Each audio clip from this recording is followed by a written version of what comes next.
Hello and welcome to Non-Stop Wrestling Chat. My name is Barry and today we're here to talk about AEW versus NXT.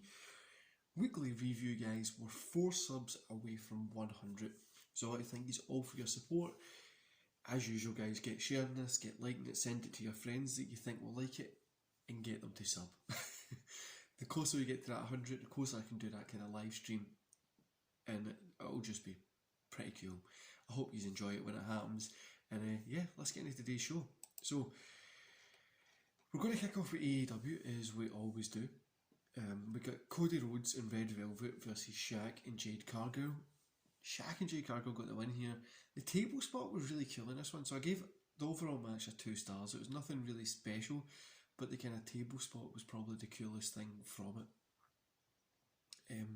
Two people that aren't really wrestlers, that don't really have that kind of ring presence at the moment. Like I said, guys, it was nothing really special, but the table spot was really cool. The next match we got was Rey Fenix and Pac versus Ron Skyler and D3. Pac and Phoenix got the win here. I mean, I'm not even going to rate this. It was just a squash match. I don't even know why it was a squash match or why it was here, but it was, so we're not going to rate it. Then we get the Inner Circle had that kind of thing with Eric Bischoff was out and the Young Bucks. It was a brawl, whatever. It was cool. A really cool little segment. I enjoyed it. Then we get FTR and Tully Blanchard versus Jurassic Express. FTR and Blanchard obviously got the win here. I mean, FTR are always going to make everything they do look good. It was a 2.5 stars. It was cool seeing Tully out there after the match. Arn Anderson comes out and he holds up the 4. I thought it was really cool. Then we get Tony and Paul White out. Paul White had a t-shirt on that says "No More BS," which I thought was hilarious.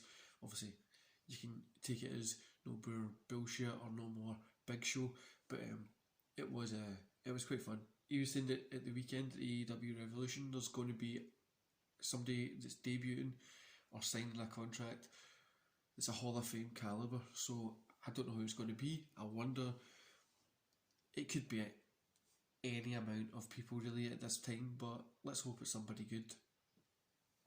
Then we get Ryu versus Nyla Rose. Ryu got the win here.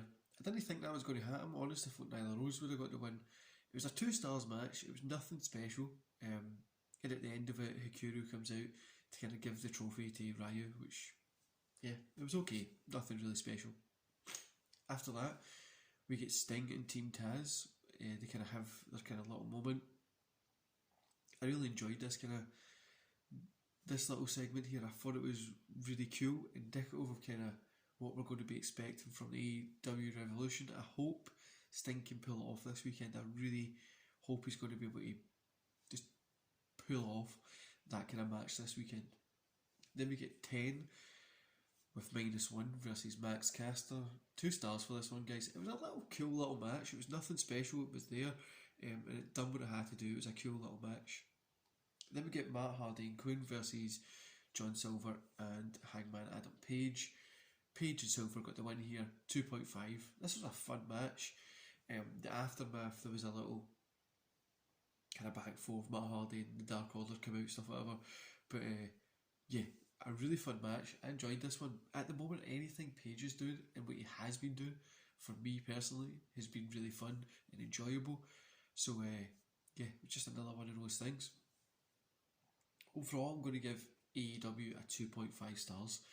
I mean, it was a ton of fun watching tonight's show. It was easy to watch. It was enjoyable. Just felt like something was missing again for me. I don't know what it is. I think obviously for AEW it's because they're setting up for that AEW Revolution. They've set up well for it, I think. But yeah, I'm really excited to watch AEW Revolution this weekend. And I really can't wait to see how Sting is in the ring. See who the Hall of Famer is. See how the death match is going to work out. But yeah, should be fun. Then we get NXT. So we get Danny Burke and Locran versus Thatcher and Ciampa. Burke and Locran got the win here. 3 stars, a solid opener. Literally straight away, knocked out the park. It was really, really enjoyable. Then we get Aliyah versus Amber Moon. This wasn't really anything special, guys. A 1.5 maybe, a 1 star. Amber Moon tried to hold her best here, but she got the win. Aliyah just didn't look really that good, and it just felt really sloppy, the whole the whole match. It wasn't even that long, it was like 4 minutes. Then we get the WWE Women's Tag Team match, Nia Jax versus Shayna Baszler. Sorry, Nia Jax and Shayna Baszler versus Dakota Kai and Raquel Gonzalez. Jax and Baszler got the win here.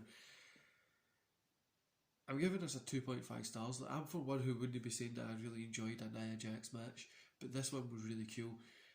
I thought it was really good.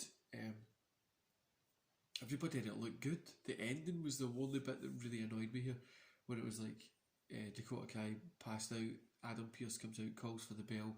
So obviously it was like a kind of screw job kind of finish, which in a way works for what they're trying to do, but I hope something better comes from it. Then we get Bronson Reed versus Cameron Grimes. Cameron Grimes got the win here, 2.5 stars. This was an actually decent match. It was enjoyable, fun to watch. Again, nothing really to write home about, but it was fun to watch. Then we were meant to have Breezango versus Everrise, but there was like a couple of attacks, kind of angle. It was just there. Then we get Finn Balor versus Roderick Strong. Balor got a win here. 13 minutes, 14 minutes-ish, 3 stars. Started kind of slow. I was like, this is going to be a terrible main event. It started really slow, but it turned into a really good show. Really good match.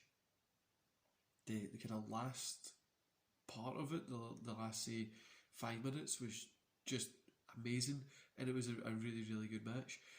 Like I said, 3 stars, and it was a fun kind of match. Overall, I'm going to give NXT a 2.5 stars. It wasn't the best show in the world, but it was easy to watch. That goes for both shows. Both of them were easy to watch tonight. They were enjoyable. Given that NXT might be moving to Tuesdays after WrestleMania, I think it is, it's going to be fun to watch. Just to see how things play out more.